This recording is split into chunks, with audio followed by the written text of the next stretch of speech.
Hi all welcome to Blasters arena. ഇന്ന് Indian ഫുട്ബോളിൽ ഏറ്റവും ശക്തമായ ടീമിനെ അവകാശപ്പെടാൻ സാധിക്കുന്ന ടീം അത് മോഹൻ ബഗാനാണ്. കഴിഞ്ഞ ISLൽ നമ്മൾ അവരുടെ കരുത്ത് കണ്ടതാണ്. എന്നാൽ ഈ കരുത്ത് വീണ്ടും വർദ്ധിപ്പിക്കുക എന്ന ഉദ്ദേശങ്ങളോട് കൂടിയാണ് മോഹൻ ബഗാൻ ഇപ്പോൾ പ്രവർത്തിച്ചു കൊണ്ടിരിക്കുന്നത്. കൂടുതൽ താരങ്ങളെ ടീമിലേക്ക് എത്തിക്കാൻ അവരിപ്പോൾ ഉദ്ദേശിക്കുന്നുണ്ട്. അവരുമായി ബന്ധപ്പെട്ട ചില ട്രാൻസ്ഫർ അപ്ഡേറ്റുകൾ ഇപ്പോൾ പുറത്തേക്ക് വന്നിട്ടുണ്ട്. അത് ഓരോന്നായി കൊണ്ട് നമുക്കൊന്ന് പരിശോധിക്കേണ്ടതുണ്ട്. മോഹൻ ബഗാന് പ്രതിരോധ നിരയിലേക്ക് ഒരു ഇന്ത്യൻ സൂപ്പർ താരത്തെ വേണം. ഏറ്റവും കൂടുതൽ പരിഗണിക്കുന്നത് മുംബൈ സിറ്റിയുടെ മെഹ്താബ് സിംഗിനെയാണ്.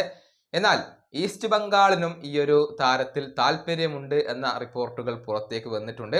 പക്ഷേ അദ്ദേഹത്തെ എളുപ്പത്തിൽ അങ്ങനെ സ്വന്തമാക്കാൻ കഴിയില്ല. വലിയ ഒരു ട്രാൻസ്ഫർ ഫീ തന്നെ താരത്തിന് വേണ്ടി ചിലവഴിക്കേണ്ടി വന്നേക്കും. മുംബൈ സിറ്റി വലിയ ഒരു തുക തന്നെ ആവശ്യപ്പെടും എന്നാണ് പല മാധ്യമങ്ങളും കണ്ടെത്തിയിട്ടുള്ളത്.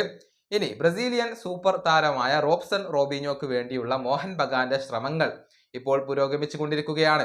ബ്രസീലിയൻ ക്ലബ്ബായ അഗ്വ സാൻഡയ്ക്ക് വേണ്ടിയാണ് റോബ്സൺ റോബിഞ്ഞോ ഇപ്പോൾ കളിച്ചുകൊണ്ടിരിക്കുന്നത്.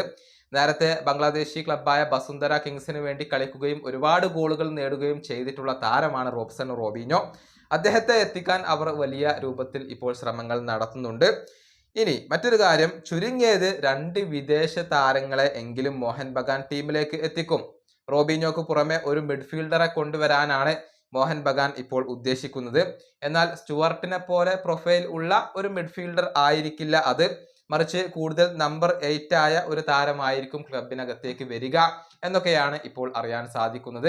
അതായത് ഗ്രെഗ് സ്റ്റുവേർട്ട് മാത്രമാണ് ഇപ്പോൾ മോഹൻ ബഗാനിൽ നിന്നും പുറത്തു പോകുന്ന വിദേശ താരം. പകരം 2 വിദേശ താരങ്ങളെ എത്തിക്കാനാണ് ക്ലബ്ബ് ഉദ്ദേശിക്കുന്നത്. ഒരു മിഡ്ഫീൽഡർ വരും, അതുപോലെ തന്നെ റോബ്സൺ റോബിഞ്ഞോയെ കൊണ്ടുവരാനും അവർ ശ്രമിക്കുന്നുണ്ട്. ഈ വീഡിയോ അവസാനിപ്പിക്കുന്നു. അടുത്തൊരു വീണ്ടും കാണാം.